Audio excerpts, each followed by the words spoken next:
Assalamualaikum warahmatullahi wabarakatuh.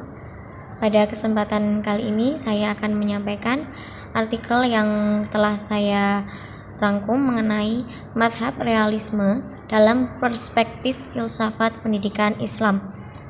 Nah, mazhab realisme ini merupakan salah satu cabang dari filsafat pendidikan yang berpengaruh pada akhir abad ke-19 oleh pemikiran salah satu tokoh bernama Aristoteles. Apa itu filsafat realisme? Nah, menurut Muhammad Yeli, realisme adalah ajaran filosofis yang menganggap bahwa suatu kebenaran adalah gambaran nyata atau salinan nyata dunia realitas dari suatu gagasan yang ada dalam pikiran seseorang.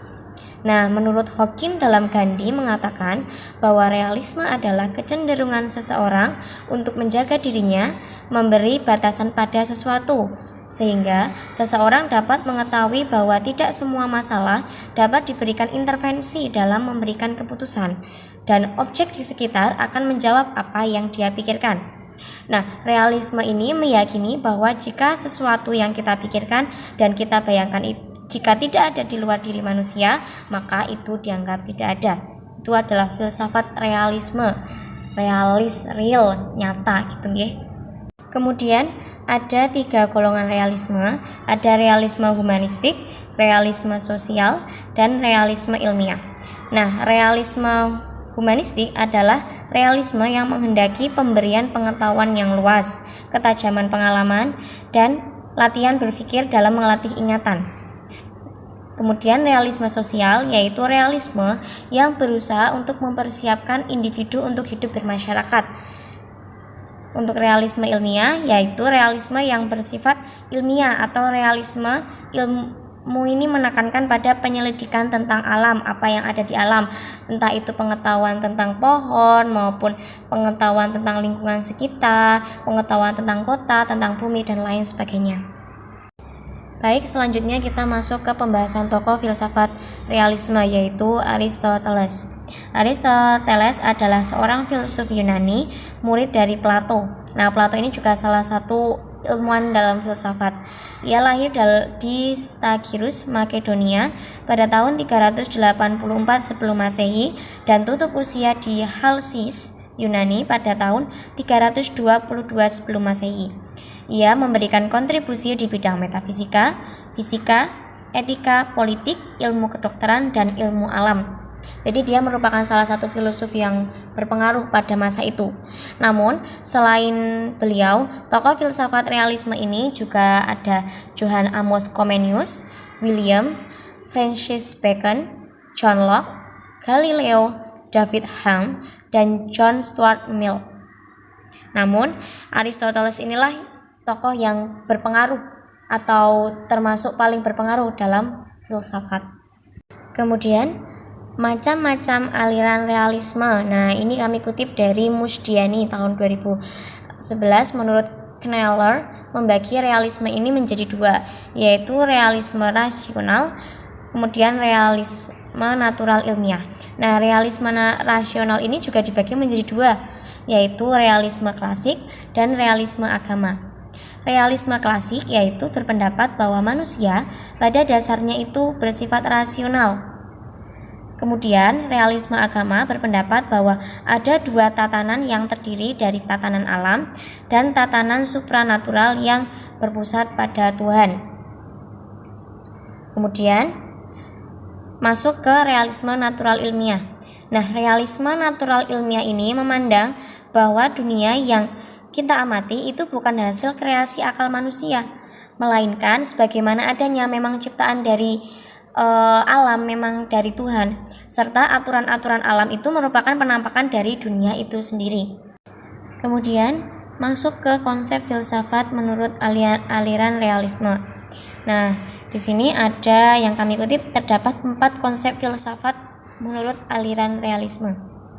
Ada metafisika realisme, ada humanologi realisme, aksiologi realisme, epistemologi realisme. Nah, metafisika realisme ini berarti menjelaskan bahwa kenyataan yang sebenarnya itu adalah kenyataan yang fisik, kenyataan yang memang ada bentuknya. seperti misal kenyataan mengenai pohon atau mengenai benda-benda yang memang ada di bumi ini.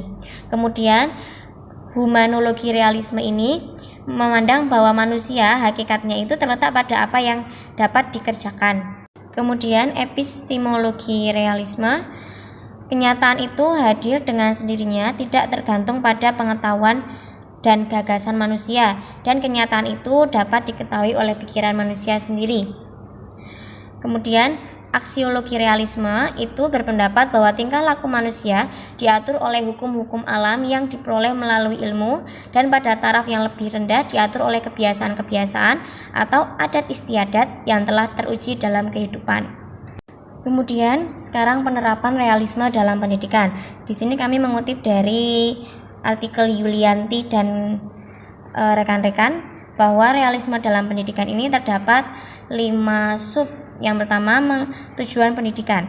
Nah, di sini tujuan pendidikan itu menyesuaikan diri dengan kehidupan dan mampu melaksanakan tanggung jawab sosial.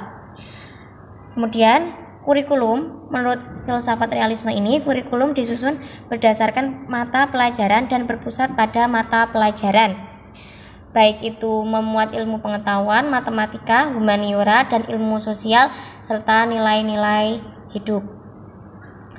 Kurikulum ini juga diharapkan dapat mengandung unsur pendidikan yang praktis. Kemudian metode yang dilakukan oleh realisme biasanya menggunakan habituasi. Habituasi itu merupakan metode pembiasaan di mana guru melakukan pembiasaan secara terus-menerus sehingga nanti hal ini akan menjadi sebuah kebiasaan. Dari pembiasaan menjadi kebiasaan. Kemudian peran pendidik dan juga peran siswa. Pendidik itu merupakan pengelola dan orang yang bertanggung jawab dalam kegiatan belajar mengajar. Nah, kemudian sedangkan siswa itu adalah anak yang berperan dalam penguasaan ilmu, menaati aturan dan disiplin. Pendapat mengenai realisme dalam implikasi pendidikan ini juga disampaikan oleh Purnawan. Yang pertama, pendidikan sebagai institusi sosial. Pendidikan adalah kebutuhan dasar dan hak yang menjadi bagian atau kewajiban penting bagi semua rakyat dan masyarakat untuk memastikan bahwa semua anak-anak itu dilahirkan dengan pendidikan yang baik.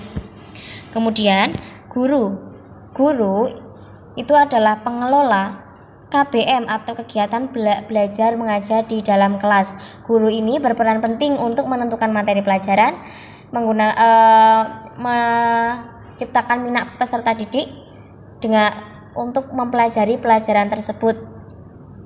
Kemudian tujuan pendidikan agar peserta didik dapat bertahan hidup di dunia yang bersifat alamiah, memperoleh keamanan dan hidup bahagia. Itu tujuan pendidikan menurut realisme pendidikan atas pemikiran Purnawan.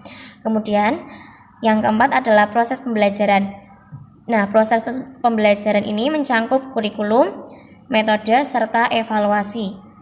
Nah, kurikulum di sini sebaiknya meliputi sains dan matematika, ilmu-ilmu kemanusiaan dan sosial, serta nilai-nilai sama nggih seperti tadi yang disampaikan. Kemudian metode mengajar yang disarankan itu adalah metode yang bersifat tegas. Guru mewajibkan siswa untuk dapat menghafal, menjelaskan dan membandingkan fakta-fakta, menginterpretasi hubungan-hubungan dan mengambil kesimpulan makna baru. Setelah dilakukan pembelajaran, maka harus dilakukan yang namanya evaluasi.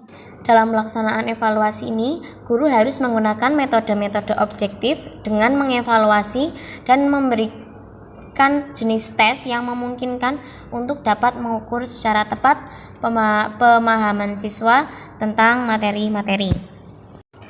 Mungkin ini yang bisa saya sampaikan terkait mazhab realisme dalam perspektif filsafat pendidikan Islam. Mohon maaf apabila terdapat banyak kesalahan. Terima kasih atas perhatiannya. Wassalamualaikum warahmatullahi wabarakatuh.